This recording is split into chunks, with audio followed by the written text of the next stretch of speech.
Chapitre 77. Dans le prétoire de Pilate. Le Christ, lié comme un prisonnier et entouré de soldats, chargés de le garder, se tient dans la salle du tribunal de Pilate, le gouverneur romain. La salle ne tarde pas à se remplir de spectateurs. Dehors, tout près de l'entrée, se trouvent les juges du Sanhédrin, les prêtres, les chefs, les anciens et la populace. Après avoir condamné Jésus, le conseil du Sanhédrin s'était adressé à Pilate pour qu'il confirmât et exécutât la sentence. Ces fonctionnaires juifs se gardaient bien d'entrer dans le prétoire romain. Au terme de la loi cérémonielle, cela eût constitué une souillure ayant pour effet de les empêcher de prendre part à la fête de Pâques. Ils ne voyaient pas dans leur aveuglement qu'une haine sanguinaire avait déjà souillé leur cœur et qu'en rejetant le Christ, le véritable agneau pascal, cette grande fête perdait pour eux toute signification. Quand le Sauveur fut introduit auprès de Pilate, celui-ci le regarda d'un œil sévère. Le gouverneur romain avait dû sortir en hâte de sa chambre à coucher, et il était décidé à traiter son prisonnier avec rigueur, s'acquittant de sa tâche le plus rapidement possible. Il dévisagea avec dureté cet homme pour qui l'on avait interrompu son repos à une heure aussi matinale et que les autorités juives désiraient voir examiné et puni en toute hâte. Pilate considéra ceux qui avaient amené Jésus, puis son regard pénétrant se fixa à nouveau sur Jésus. Il avait eu affaire à toutes sortes de criminels. Jamais pourtant on ne lui avait amené un homme ayant une telle expression de bonté et de noblesse. Sur son visage, aucun signe de culpabilité, aucune marque de frayeur, d'audace ou de défi. Pilate avait devant lui un homme à l'attitude calme et digne, qui, loin de porter l'empreinte du crime, reflétait au contraire quelque chose de céleste. L'apparence du Christ produisit sur Pilate une impression favorable qui réveilla ce qu'il y avait de meilleur en lui. Il avait entendu parler de Jésus et de ses œuvres. Sa femme l'avait entretenu des actes étonnants accomplis par le prophète galiléen qui guérissait des malades et ressuscitait des morts. Ces choses revinrent comme un songe à l'esprit de Pilate. Il se rappela les rumeurs qui lui étaient parvenues de différentes sources. Il exigeait que les Juifs fournissent des preuves contre le prisonnier. « Qui est cet homme, et pourquoi me l'avez-vous amené ?» dit-il. « Quelle accusation pouvez-vous faire valoir contre lui ?» Les Juifs, décontenancés, ne souhaitaient pas un interrogatoire public, sachant bien qu'ils ne pourraient prouver leurs accusations contre le Christ. Ils répondirent donc qu'il s'agissait d'un imposteur du nom de Jésus de Nazareth. Pilate insista. « Quelle accusation portez-vous contre cet homme ?» Au lieu de répondre directement, les prêtres manifestèrent leur mécontentement par ces paroles. « Si ce n'était pas un malfaiteur, nous ne te l'aurions pas livré. » Lorsque des membres du Sanhédrin, les premiers hommes de la nation, t'amènent un homme qu'ils jugent digne de mort, est-il besoin de demander de quoi cet homme est accusé? Ils supposaient que Pilate, par égard pour leur charge, prendrait en considération leur requête sans trop prolonger les préliminaires. Ils étaient impatients d'obtenir confirmation de leur sentence, car ils savaient fort bien que ceux qui avaient été témoins des œuvres merveilleuses du Christ pourraient faire un récit tout différent de celui que les prêtres avaient forgé. Étant donné le caractère faible et indécis de Pilate, les prêtres pensaient réaliser leur dessein sans difficulté. Il lui était déjà arrivé auparavant de signer des condamnations à mort non motivées. Il faisait peu de cas de la vie d'un prisonnier. Que ce dernier fût innocent ou coupable, cela lui était indifférent. Les prêtres espéraient que Pilate infligerait à Jésus, sans l'avoir entendu, la peine de mort, et ils sollicitaient cela comme une faveur à l'occasion de leur grande fête nationale. Mais il y avait en ce prisonnier quelque chose qui retenait Pilate et l'empêchait d'agir ainsi. Il devinait le dessein des prêtres et se rappelait que, peu de temps auparavant, Jésus avait ramené à la vie Lazare, enseveli depuis 4 jours. Il voulait donc, avant de signer la sentence de mort, savoir de quelles accusations Jésus était chargé et connaître les preuves justifiant celles-ci. « Si votre jugement suffit, dit-il, pourquoi m'amenez-vous le prisonnier ? Prenez-le vous-même et jugez-le selon votre loi. » Les prêtres durent alors avouer qu'ils l'avaient déjà condamné, mais qu'il leur fallait l'approbation de Pilate pour rendre valide leur condamnation. « Quel a été votre verdict ? Demanda Pilate. « La mort, répondirent-ils, mais il ne nous est pas permis de faire mourir personne. » Ils demandaient à Pilate de reconnaître sur leurs paroles la culpabilité du Christ et de donner force de loi à leur arrêt. Ils prendraient la responsabilité des conséquences. Pilate n'était pas un juge consciencieux et juste, mais si grande que fût sa faiblesse de caractère, il ne voulait condamner Jésus que si une accusation valable était produite contre lui. Les prêtres se trouvaient dans une impasse, comprenant qu'ils devaient cacher leur hypocrisie sous le voile le plus épais. Il ne fallait pas laisser voir que le Christ avait été arrêté pour des motifs religieux, autrement leur poursuite n'aurait aucune valeur aux yeux de Pilate. Il fallait donner à entendre que Jésus agissait contre la loi commune et qu'il pouvait être puni pour un délit politique. Des tumultes et des insurrections contre le gouvernement romain éclataient à tout moment parmi les Juifs. Les Romains avaient coutume d'exercer une répression implacable pour étouffer dans l'œuf toute tentative de révolte. Quelques jours auparavant, les pharisiens avaient essayé de prendre Jésus au piège en lui posant cette question : « Nous est-il permis ou non de payer le tribut à César ?» Mais Jésus avait démasqué leur hypocrisie. Les Romains qui se trouvaient présents avaient assisté à la défaite totale de ces intrigants grâce à sa réponse : « Rendez donc à César ce qui est à César. » Les prêtres prêtèrent au Christ la réponse qu'ils avaient espéré obtenir de lui, et pour sortir d'embarras, ils firent appel à de faux témoins. Alors ils se mirent à l'accuser en disant : « Nous avons trouvé celui-ci qui incitait notre nation à la révolte, empêchait de payer le tribut à César et se disait lui-même Christ roi. » Trois accusations toutes moins fondées les unes que les autres. Les prêtres le savaient bien, mais ils étaient décidés à atteindre leur but, fût-ce au prix d'un parjure.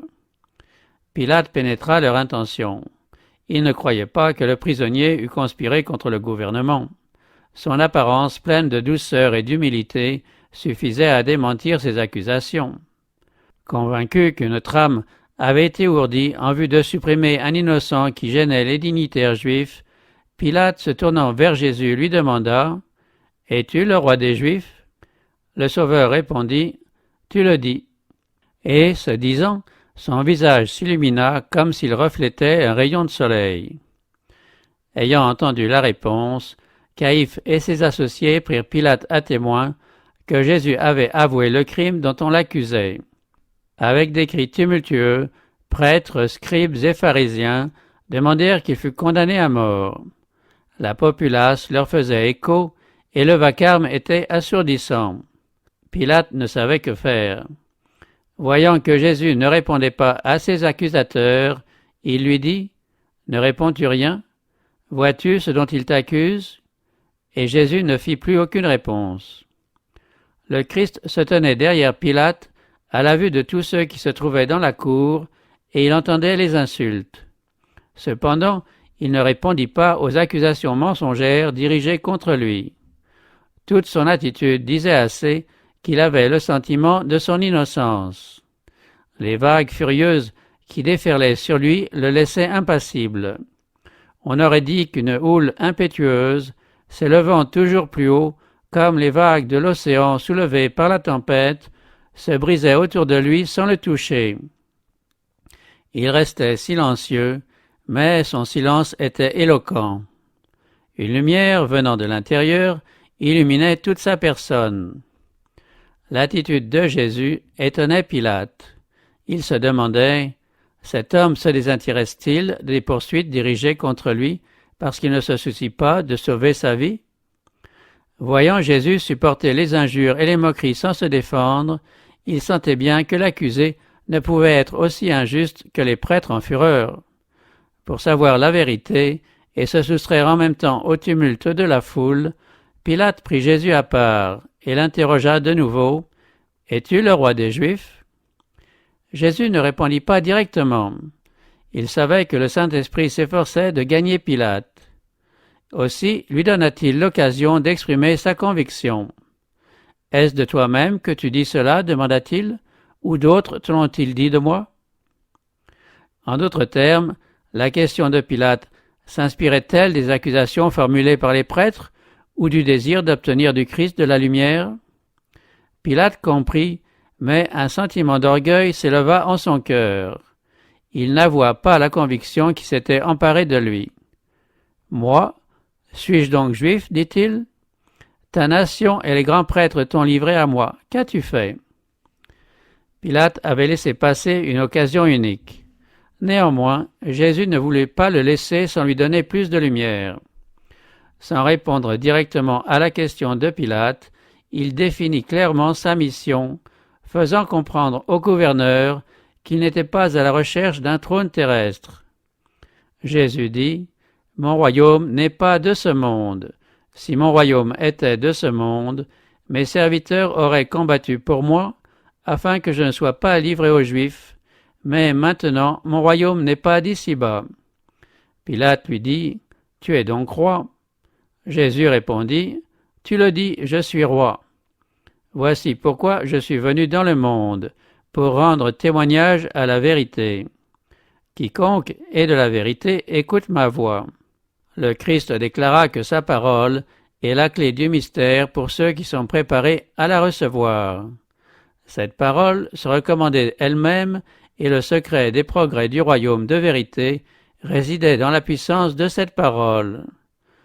Jésus désirait faire comprendre à Pilate que son âme ruinée ne pouvait être restaurée qu'à une condition, recevoir et s'approprier la vérité.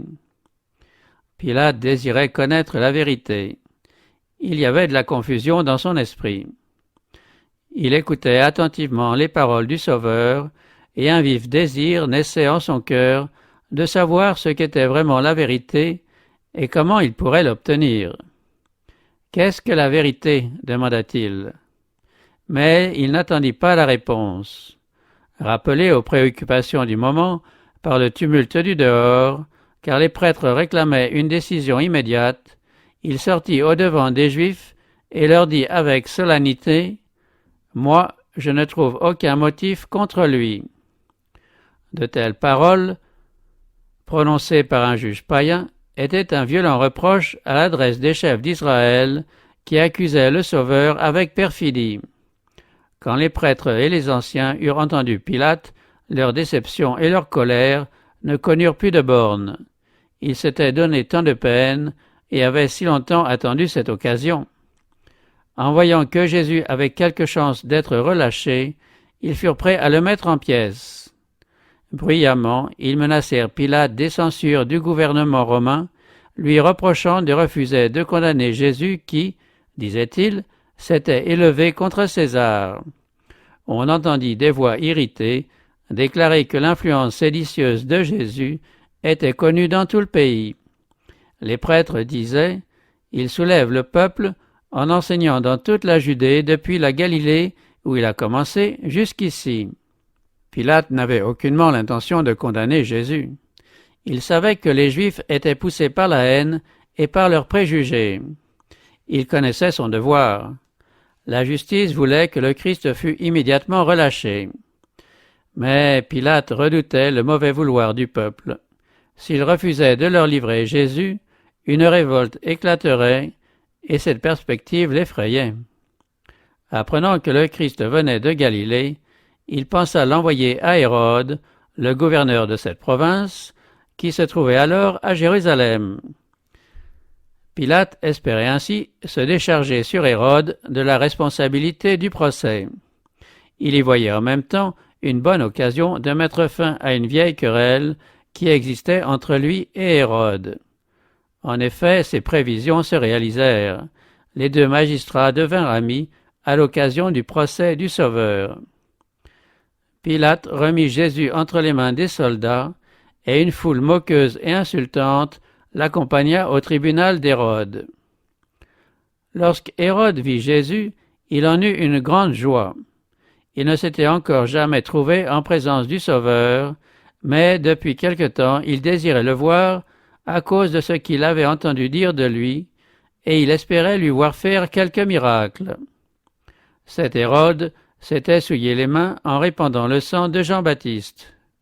Quand pour la première fois il avait entendu parler de Jésus, il avait été frappé de terreur et avait dit « Ce Jean que j'ai fait décapiter, c'est lui qui est ressuscité. C'est pour cela qu'il a le pouvoir de faire des miracles. » Cependant, Hérode désirait voir Jésus. Il voyait là une occasion de sauver la vie de ce prophète. Le roi espérait ainsi bannir pour toujours de sa mémoire le souvenir de cette tête ensanglantée qu'on lui avait apportée sur un plateau. Il désirait aussi satisfaire sa curiosité.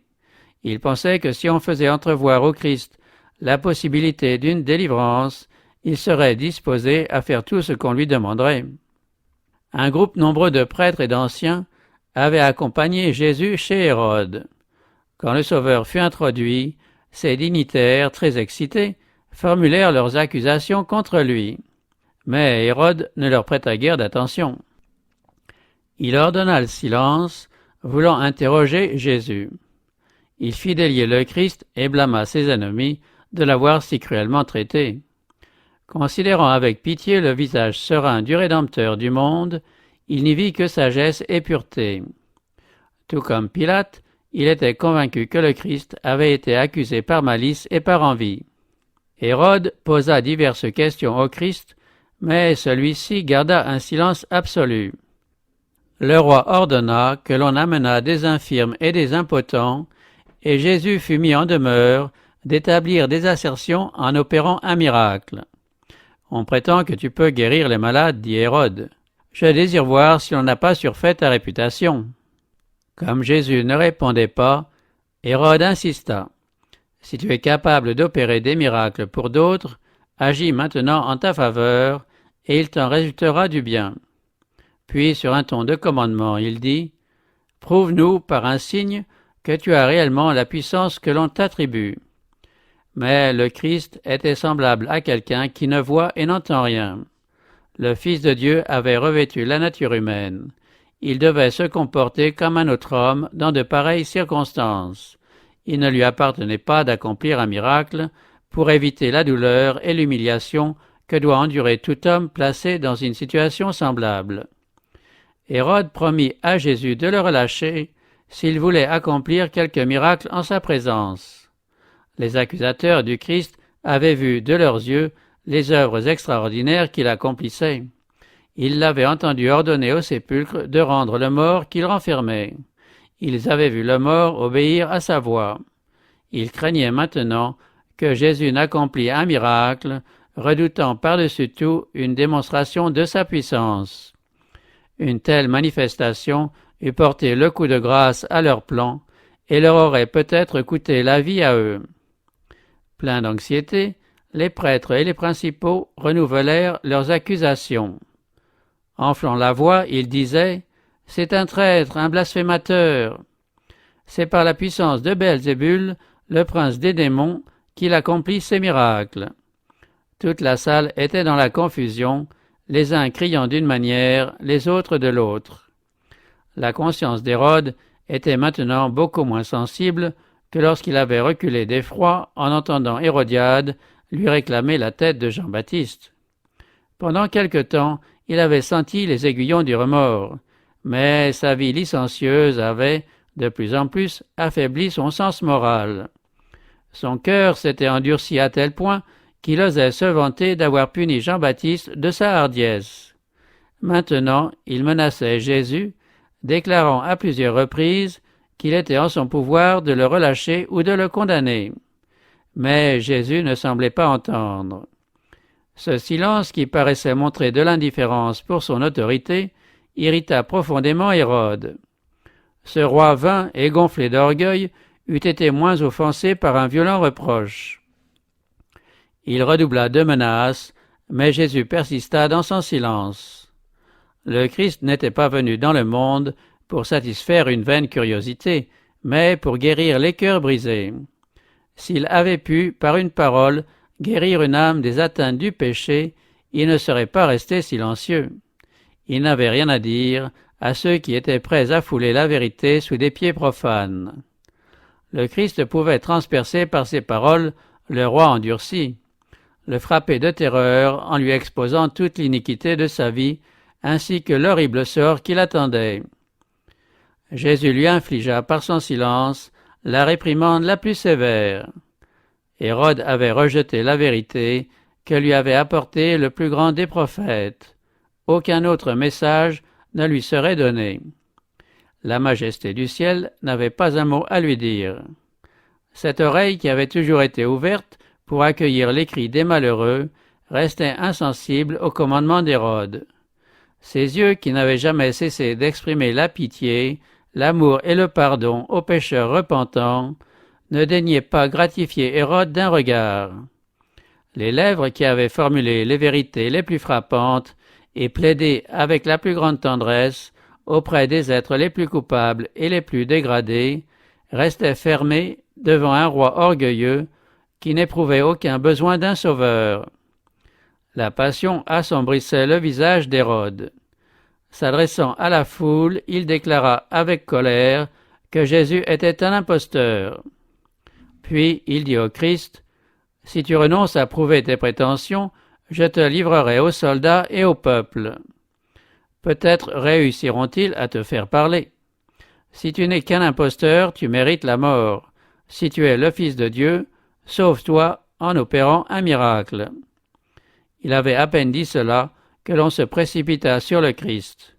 Les spectateurs, semblables à des bêtes féroces, se jetèrent sur Jésus, se l'arrachant des mains. Hérode, pour humilier le Fils de Dieu, se joignit à la populace. Si les soldats romains n'avaient repoussé ces furieux, le Sauveur eût été mis en pièces.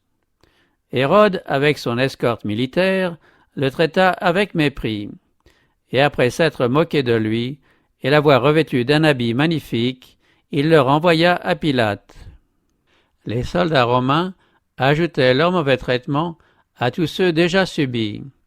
Mais la divine patience de Jésus ne faillit point. Les persécuteurs du Christ avaient jugé Jésus à leur mesure. Ils se l'étaient représenté aussi vil qu'eux-mêmes. Derrière toutes les apparences du moment, une autre scène se présenta, une scène glorieuse qu'ils apercevront tous un jour. Il s'en trouva quelques-uns qui tremblèrent en la présence du Christ. Tandis que la foule grossière s'inclinait devant lui par dérision, quelques-uns de ceux qui s'étaient avancés avec la même intention s'en retournèrent, muets de frayeur. Hérode se sentait convaincu.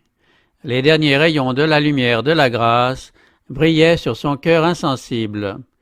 Il sentait qu'il n'avait pas devant lui un homme ordinaire, car la divinité éclatait à travers l'humanité. Au moment même où le Christ était entouré de moqueurs, d'adultères et de meurtriers, Hérode avait l'impression de contempler un Dieu sur son trône. Si endurci qu'il fût, Hérode n'osa pas ratifier la condamnation du Christ et préféra se décharger de cette terrible responsabilité en renvoyant Jésus au tribunal romain. Pilate éprouva beaucoup de déception et de déplaisir lorsque les Juifs revinrent avec leurs prisonniers. Il leur demanda d'un ton impatient ce qu'ils voulaient de lui, leur rappelant qu'il avait déjà interrogé Jésus et n'avait trouvé en lui aucun mal. Il leur dit qu'il s'était borné à formuler des plaintes à son sujet sans réussir à établir une seule preuve à sa charge. Hérode, le tétrarque de la Galilée qui était de leur nation, n'avait lui non plus rien trouvé dans l'accusé qui méritât la mort. « Je le relâcherai donc après l'avoir fait châtier », ajouta Pilate. C'est ici que Pilate fit preuve de faiblesse. Tout en déclarant que Jésus était innocent, il consentit à le faire battre de verge pour accorder une satisfaction à ses accusateurs. Il préférait un compromis et sacrifier la justice et les principes pour apaiser la foule. En agissant ainsi, il se mettait dans une position désavantageuse. Profitant de son indécision, la foule réclamait, plus bruyamment encore, la vie du prisonnier. Si Pilate s'était montré ferme dès le début, refusant de condamner un homme dont il avait constaté l'innocence, il eût brisé la chaîne fatale qui devait le retenir toute sa vie sous le poids de la faute et du remords. S'il s'était conformé à ses convictions, les Juifs n'auraient pas osé lui imposer leur volonté.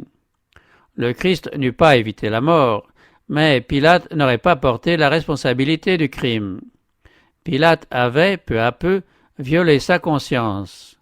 Il avait trouvé des prétextes pour ne pas juger selon la justice et l'équité, et il était maintenant impuissant aux mains des prêtres et des principaux. Son indécision lui fut fatale.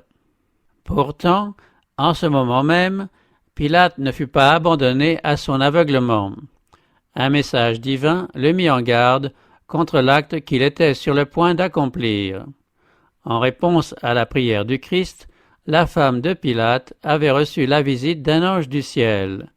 Le Sauveur lui était apparu en songe et elle avait conversé avec lui. Bien qu'elle ne fût pas juive, la femme de Pilate n'avait eu aucun doute au sujet du caractère et de la mission de Jésus.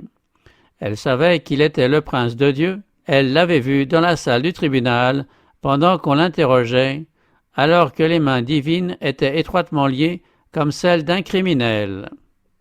Elle avait été témoin de la besogne impie accomplie par Hérode et ses soldats, et avait entendu les accusations furieuses des prêtres et des anciens, remplies d'envie et de malice. Elle avait entendu les paroles « Nous avons une loi, et d'après cette loi, il doit mourir ». Elle avait vu Pilate livrer Jésus à la flagellation après avoir déclaré « Je ne trouve aucun motif contre lui ». Elle l'avait vu condamner le Christ et le remettre à ses meurtriers. Elle avait vu la croix dressée sur le calvaire, dans l'obscurité répandue soudain sur la terre, tandis que retentissait le cri mystérieux « Tout est accompli ». Ensuite, une autre scène s'était présentée à ses yeux. Le Christ, assis sur le grand trône blanc, alors que la terre chancelait dans l'espace et que les meurtriers du Sauveur s'enfuyaient loin de sa présence glorieuse. Elle se réveilla en poussant un cri d'horreur et écrivit aussitôt à Pilate un message d'avertissement. Alors que Pilate hésitait sur ce qu'il devait faire, un messager traversa la foule et lui remit la lettre de sa femme ainsi conçue. « Ne te mêle pas de l'affaire de ce juste, car aujourd'hui j'ai beaucoup souffert en songe à cause de lui. » Pilate pâlit. Il ne savait que décider au milieu de ses émotions contradictoires. Mais pendant qu'il déférait ainsi, les prêtres et les principaux en profitaient pour enflammer davantage les esprits. Pilate, se voyant forcé d'agir, songea à une coutume dont il pensa faire un expédient pour relâcher le Christ. Il était d'usage à cette fête de relâcher un prisonnier au choix du peuple. C'était une coutume d'invention païenne, et bien qu'il n'y eût pas une ombre de justice en cela, les Juifs y tenaient beaucoup. Un prisonnier du nom de Barabbas se trouvait alors sous le coup d'une condamnation à mort entre les mains des autorités romaines. Cet homme s'était donné pour le Messie. Il se faisait fort d'établir un ordre de choses nouveau en faisant triompher la justice dans le monde. Trompé par Satan, il prétendait que tout ce qu'il pouvait se procurer par le vol et le brigandage lui appartenait. Il avait fait de grandes choses par le pouvoir de Satan et s'était ainsi donné une suite nombreuse avec laquelle il avait provoqué une sédition contre le gouvernement romain. Sous le couvert de l'enthousiasme religieux, c'était un scélérat endurci qui s'acharnait à commettre des actes de rébellion et de cruauté. Pilate espérait éveiller dans le peuple un sentiment de justice en lui laissant le choix entre cet homme et le Sauveur innocent. Il comptait susciter à Jésus des sympathies en opposition avec les prêtres et les chefs. Il s'adressa donc à la foule et lui dit avec véhémence « Lequel voulez-vous que je vous relâche, Barabbas ou Jésus appelé Christ ?» Comme un rugissement de fauve éclata la réponse Relâche-nous Barabbas. Toujours plus fort retentissait le cri Barabbas, Barabbas. Pensant qu'on n'avait pas compris sa question, Pilate demanda Voulez-vous que je vous relâche le roi des Juifs? Mais ils crièrent plus violemment Fais mourir celui-ci et relâche-nous Barabbas. Que ferai-je donc de Jésus qu'on appelle Christ? Demanda Pilate. De nouveau, la foule houleuse poussa des rugissements démoniaques. De vrais démons en forme humaine se trouvaient dans la foule. Quelle autre réponse eût-on pu attendre de celle-ci? Qu'il soit crucifié. Pilate n'avait pas prévu que les choses en arriveraient là. Il lui répugnait de livrer un innocent à la mort la plus ignominieuse et la plus cruelle. Lorsque le tumulte se fut apaisé, il dit au peuple « Mais quel mal a-t-il fait ?» Il était trop tard pour argumenter encore. Ce qu'on voulait, ce n'était pas des preuves de l'innocence de Christ, c'était sa condamnation. Pilate fit un nouvel effort pour le sauver. Il leur dit pour la 3e fois « Quel mal a-t-il fait? Je n'ai rien trouvé en lui qui mérite la mort. Je le relâcherai donc après l'avoir fait châtier. » Ces paroles ne firent que décupler la frénésie du peuple. « Crucifie-le, crucifie-le » crièrent-ils. Leur rage soulevé par l'indécision de Pilate grondait toujours plus fort. On se saisit de Jésus, exténué de fatigue et tout couvert de meurtrissures, et on le frappa de verges en présence de la multitude. Les soldats amenèrent Jésus dans l'intérieur de la cour, c'est-à-dire dans le prétoire, et appelèrent toute la cohorte. Ils le revêtirent de pourpre et posèrent sur sa tête une couronne d'épines tressées. Puis ils se mirent à le saluer. « Salut, roi des Juifs !» Et ils crachaient sur lui et fléchissaient les genoux pour se prosterner devant lui. De temps en temps, quelque énergumène lui arrachait le roseau qu'on avait placé entre ses mains et en frappait la couronne qui entourait son front, enfonçant les épines dans ses tempes et en faisant jaillir du sang qui inondait son visage. Cieux tressaillez, terre soit étonnée. Voici les oppresseurs et l'opprimé. Une foule furieuse entoure le Sauveur du monde. Les moqueries et les sarcasmes se mêlent aux jurons les plus grossiers. La foule insensible déblatère sur sa naissance humble et sa vie modeste. On tourne en ridicule son titre de fils de Dieu. La plaisanterie vulgaire et le rire insultant passent de bouche en bouche. Satan est à la tête de la foule qui maltraite cruellement le Sauveur. Son but était de pousser Jésus à la vengeance si possible ou de l'obliger à se sauver par un miracle, détruisant ainsi le plan du salut. Une seule tache sur sa vie humaine, une défaillance de son humanité devant l'épreuve redoutable, et l'agneau de Dieu n'était plus qu'une offrande imparfaite, la rédemption de l'homme échouait. Mais celui qui aurait pu appeler l'armée céleste à son aide, celui qui aurait pu chasser la foule terrorisée par le déploiement de sa majesté divine, se soumit dans le calme le plus parfait aux injures et aux outrages les plus grossiers. Les ennemis du Christ lui avaient demandé d'accomplir un miracle, prouvant sa divinité. Ils avaient devant eux une démonstration bien plus concluante que celle qu'ils avaient cherchée.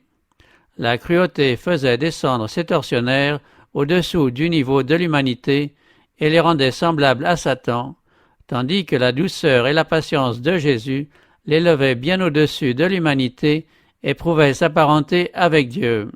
Son abaissement était le gage de son exaltation. Les gouttes de sang qui, de ses tempes blessées, coulaient sur son visage, annonçaient qu'il serait oint avec une huile d'allégresse en qualité de souverain sacrificateur.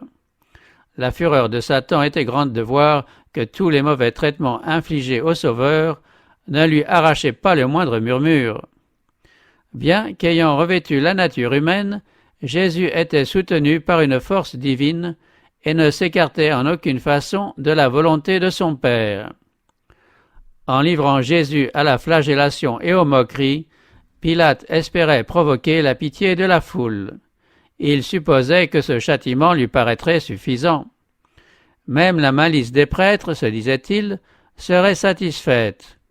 Les Juifs avaient le sentiment bien net de la faiblesse de celui qui punissait ainsi un homme qu'il venait de déclarer innocent. Il était clair que Pilate s'efforçait de sauver la vie du prisonnier, mais ils étaient bien décidés à s'opposer à ce que Jésus fût relâché. Ils se disaient: « Pour nous plaire, Pilate l'a fait battre de verges. Si nous tenons bon, nous finirons par obtenir gain de cause. » Pilate fit amener Barabbas dans la cour. Puis il présenta les deux prisonniers côte à côte, et désignant le Sauveur, il dit d'une voix suppliante et solennelle: « Voici l'homme. Je vous l'amène dehors, afin que vous sachiez que je ne trouve aucun motif contre lui. » Le Fils de Dieu était là, portant la couronne d'épines et le vêtement royal, dont, par dérision, on l'avait couvert. Nu jusqu'à la ceinture, son dos montrait les marques des coups de verge, longues et profondes plaies d'où le sang coulait en abondance. L'épuisement et la douleur se lisaient sur sa face ensanglantée, mais l'expression de celle-ci n'avait jamais été aussi belle. Le Sauveur n'offrait pas à ses ennemis la vue d'un visage troublé. Chacun de ses traits traduisait la bonté, la résignation et la plus tendre pitié à l'égard de ses bourreaux. Aucune ombre de lâcheté dans ses manières, mais la force et la noblesse de la longanimité. Le prisonnier qui se tenait à ses côtés présentait un vif contraste avec lui. Toute l'apparence de Barabbas trahissait aux yeux de tous le scélérat endurci qu'il était. Quelques-uns des spectateurs ne pouvaient retenir leurs larmes. Leur cœur se remplissait de sympathie pour Jésus. Il n'était pas jusqu'aux prêtres et aux chefs qui ne fussent convaincus que le Christ était vraiment ce qu'il déclarait être. Tous les soldats romains qui entouraient le Christ n'étaient pas également endurcis. Quelques-uns cherchaient vainement sur son visage la preuve qu'il était coupable ou dangereux. De temps en temps, ils jetaient un regard de mépris à Barabbas, qu'il ne fallait pas beaucoup de perspicacité pour juger. Puis leurs yeux se posaient de nouveau sur celui dont on faisait le procès. On contemplait avec des sentiments de pitié profonde le divin martyr. La soumission silencieuse du Christ laissa dans les esprits un souvenir ineffaçable. Chacun devait, un jour, ou bien le reconnaître comme le Christ, ou bien sceller sa propre destinée en le rejetant. La patience du Sauveur, lequel ne faisait entendre aucune plainte, remplissait Pilate d'étonnement. Il était sûr que la vue de cet homme, en contraste avec Barabbas, susciterait la compassion des Juifs. Il ne connaissait pas la haine fanatique des prêtres pour celui qui, étant la lumière du monde, avait dévoilé leurs ténèbres et leurs erreurs. Tous vociféraient éperdument, avec les prêtres et les principaux qui avaient excité leur fureur: « Crucifie-le, crucifie-le » Impatienté par cette cruauté rebelle à tous les raisonnements, Pilate cria désespéré: « Prenez-le vous-même et crucifie-le, car moi je ne trouve pas de motif contre lui. » Bien qu'habitué à des scènes de cruauté, le gouverneur romain était touché de sympathie pour ce prisonnier accablé de souffrance qui, condamné et flagellé, le front saignant et le dos lacéré, gardait l'attitude d'un roi sur le trône. Mais les prêtres firent cette déclaration: « Nous avons une loi, et selon la loi il doit mourir, parce qu'il s'est fait fils de Dieu. » Pilate eut un frémissement. Il n'avait pas une juste conception du Christ et de sa mission. Pourtant, il croyait vaguement en un Dieu et en des êtres supérieurs à l'humanité. Une pensée qui avait déjà traversé son esprit prit maintenant à ses yeux une forme plus définie. Il se demandait s'il n'avait pas devant lui un être divin revêtu par ironie d'une robe de pourpre et couronné d'épines. Étant rentré dans la salle du tribunal, il dit à Jésus: « D'où es-tu » Mais Jésus ne lui donna pas de réponse. Le Sauveur avait parlé ouvertement à Pilate, lui expliquant sa mission en tant que témoin de la vérité. Pilate ne s'était pas soucié de la lumière, il avait abusé de ses hautes fonctions de juge en sacrifiant ses principes et son autorité aux exigences de la foule. Jésus n'avait pas d'autre lumière à lui donner. Blessé par son silence, Pilate lui dit avec hauteur: « À moi tu ne parles pas?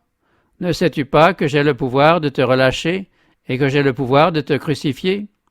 Jésus répondit: « Tu n'aurais sur moi aucun pouvoir s'il ne t'avait été donné d'en haut. C'est pourquoi celui qui me livre à toi est coupable d'un plus grand péché. » Le Sauveur miséricordieux, au milieu des souffrances les plus intenses, s'efforçait d'excuser autant que possible le gouverneur romain qui allait le livrer à la mort. Quel exemple donner au siècle à venir! Et quelle lumière il jette sur le caractère du juge de toute la terre! Celui qui me livre à toi est coupable d'un plus grand péché, dit Jésus. Ces paroles du Christ faisaient allusion à Caïphe, le souverain sacrificateur et le représentant de la nation juive. Les Juifs savaient de quels principes s'inspiraient les autorités romaines. Ils connaissaient les prophéties qui rendaient témoignage au Christ, à ses enseignements et à ses miracles. Les juges juifs avaient eu des preuves non équivoques de la divinité de celui qu'ils condamnaient à mort. Ils devaient donc être jugés selon leur lumière. Les plus grands coupables et les plus responsables étaient les chefs de la nation qui trahissaient lâchement le dépôt sacré à eux confié. Pilate, Hérode et les soldats romains, en maltraitant le Christ, voulaient se rendre agréables aux prêtres et aux chefs. Ils savaient peu de choses concernant Jésus et ne jouissaient pas de la lumière reçue en si grande abondance par la nation juive. Si les soldats avaient possédé cette lumière, ils n'auraient pas agi avec tant de cruauté. Pilate proposa encore une fois de relâcher le Sauveur. Mais les Juifs crièrent « Si tu le relâches, tu n'es pas ami de César. » Ces hypocrites feignaient d'être soucieux de l'autorité de l'empereur. Les Juifs étaient les adversaires les plus acharnés de la domination romaine. Quand il n'y avait pour eux aucun danger, ils faisaient valoir leurs exigences nationales et religieuses de la manière la plus tyrannique. Mais ils exaltaient le pouvoir de César alors qu'il s'agissait de réaliser un dessein sanguinaire. Pour obtenir la mort du Christ, ils étaient prêts à se déclarer des sujets loyaux d'un gouvernement étranger haï.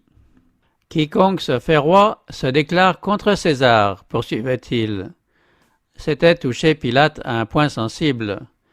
Déjà suspect auprès du gouvernement romain, il savait qu'un tel rapport occasionnerait sa ruine. Il savait que si les Juifs se voyaient frustrés dans leurs desseins, leur rage se tournerait contre lui. Il ne négligerait rien pour satisfaire leur vengeance. L'exemple qu'il avait devant lui montrait avec quel acharnement ils cherchaient à ôter la vie à celui qu'ils haïssaient sans cause. Pilate reprit sa place au tribunal et, une fois de plus, présenta Jésus au peuple en disant « Voici votre roi ». Des cris furieux s'élevèrent « À mort, crucifie-le ». Pilate demanda d'une voix retentissante « Crucifierai-je votre roi ?» Mais des lèvres profanes et blasphématoires prononcèrent ces paroles « Nous n'avons de roi que César ». En se plaçant de leur propre choix sous un gouvernement païen, les Juifs se retiraient de la théocratie. Ayant rejeté Dieu pour qu'il ne régnât pas sur eux, ils n'avaient pas de libérateur. Ils n'avaient d'autre roi que César. Voilà jusqu'où les prêtres et les docteurs avaient conduit le peuple. Ils étaient responsables de cela et de toutes les conséquences qui allaient en résulter. Les conducteurs religieux étaient les auteurs d'une ruine nationale. Pilate, voyant qu'il n'arrivait à rien, mais que le tumulte augmentait, prit de l'eau, se leva les mains en présence de la foule et dit « Je suis innocent du sang de ce juste, cela vous regarde. » Avec un sentiment de crainte et de propre condamnation, Pilate regardait le Sauveur. Lui seul restait paisible au milieu de cette vaste mer de visages convulsionnés. Une douce lumière paraissait envelopper sa tête. Pilate pensait « C'est un Dieu ». Se tournant vers la foule, il dit « Je suis innocent de son sang, prenez-le et crucifiez-le. Mais remarquez, vous, les prêtres et les principaux, que je le déclare juste. Puisse celui qu'il revendique comme son Père vous rendre responsable, plutôt que moi, de l'œuvre de ce jour. » Puis il dit à Jésus « Pardonne-moi, je ne puis te sauver. » Lorsqu'il eut soumis Jésus à une seconde flagellation, il le livra pour être crucifié. Pilate désirait délivrer Jésus, mais il voyait bien qu'il ne pouvait pas le faire en conservant sa position et ses honneurs. il préféra sacrifier une vie innocente plutôt que de perdre sa puissance mondaine. Combien il y en a qui, pour éviter une perte ou une souffrance, sacrifient les principes de la même manière. La conscience et le devoir montrent un chemin, l'intérêt personnel en montre un autre. On est entraîné par le courant dans une mauvaise direction, et quiconque accepte des compromis avec le mal est précipité dans les épaisses ténèbres du crime. Pilate céda aux exigences de la foule. Plutôt que de risquer sa situation, il livra Jésus pour qu'il fût crucifié. Cependant, en dépit de ses précautions, il fut dépouillé de ses honneurs, privé de ses hautes fonctions. Bourrelé de remords et blessé dans son orgueil, il mit fin à sa vie peu de temps après la crucifixion. Tous ceux qui transigent avec le péché ne récolteront que douleur et ruine. Il y a telle voie qui semble droite à l'homme et dont l'issue aboutit à la mort. Quand Pilate se fut déclaré innocent du sang du Christ, Caïphe s'écria sur un ton de défi « Que son sang retombe sur nous et sur nos enfants ». Les prêtres et les chefs, d'abord, puis la foule entière, firent écho à ce cri terrible, et ce fut comme un rugissement inhumain. Tout le peuple répondit « Que son sang retombe sur nous et sur nos enfants ». Le peuple d'Israël avait fait son choix. Désignant Jésus, il avait dit « Non, pas lui, mais Barabbas ». Barabbas, le brigand et le meurtrier, représentaient Satan. Le Christ représentait Dieu. Le Christ avait été rejeté, Barabbas avait été choisi, ils allaient avoir Barabbas. En faisant un tel choix, ils acceptaient celui qui a été menteur et homicide dès le commencement. Satan était désormais leur chef. C'est lui qui allait dicter ses volontés à la nation. Ils accompliraient ses œuvres, ils auraient à supporter son gouvernement. Ce peuple qui préférait Barabbas au Christ devait éprouver la cruauté de Barabbas aussi longtemps que le temps durerait. En regardant l'agneau de Dieu battu et humilié, les Juifs avaient dit « Que son sang retombe sur nous et sur nos enfants ». Ce terrible cri monta jusqu'au trône de Dieu. Cette sentence prononcée sur eux-mêmes fut inscrite dans le ciel. Cette prière a été entendue. Le sang du Fils de Dieu est resté comme une malédiction perpétuelle sur leurs enfants et sur les enfants de leurs enfants.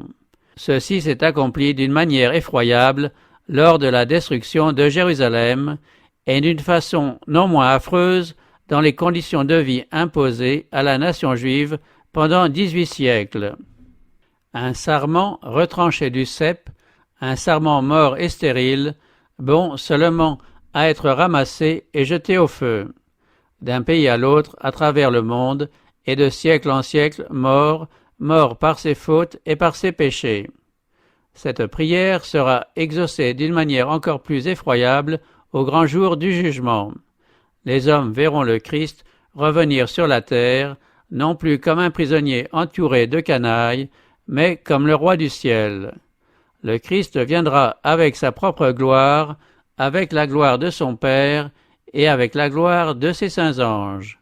Des myriades d'anges, fils de Dieu magnifiques et triomphants, revêtus d'un charme et d'un éclat incomparables, formeront son escorte. Il s'assiera sur le trône de sa magnificence, et les nations seront rassemblées devant lui. Alors tout œil le verra, même ceux qui l'ont percé. Au lieu d'une couronne d'épines, il portera une couronne de gloire. Le vieux vêtement de pourpre sera remplacé par des vêtements d'une telle blancheur qu'il n'est pas de foulon sur terre qui puisse blanchir ainsi. Il aura sur son manteau et sur sa cuisse un nom écrit « Roi des rois et Seigneur des seigneurs ». Ils seront là, ceux qui l'ont tourné en dérision, ceux qui l'ont frappé. Les prêtres et les chefs reverront la scène qui s'est déroulée dans le tribunal. Chaque circonstance se présentera à eux comme gravée en lettres de feu. Alors ceux qui ont dit que son sang retombe sur nous et sur nos enfants recevront l'exaucement de leurs prières. Tout l'univers saura et comprendra. Les hommes verront contre qui ils ont fait la guerre, eux, êtres pauvres, faibles et bornés. dans leur détresse et leur épouvante, ils diront aux montagnes et aux rochers, « Tombez sur nous et cachez-nous loin de la face de celui qui est assis sur le trône et de la colère de l'agneau, car le grand jour de leur colère est venu, et qui pourrait subsister ?»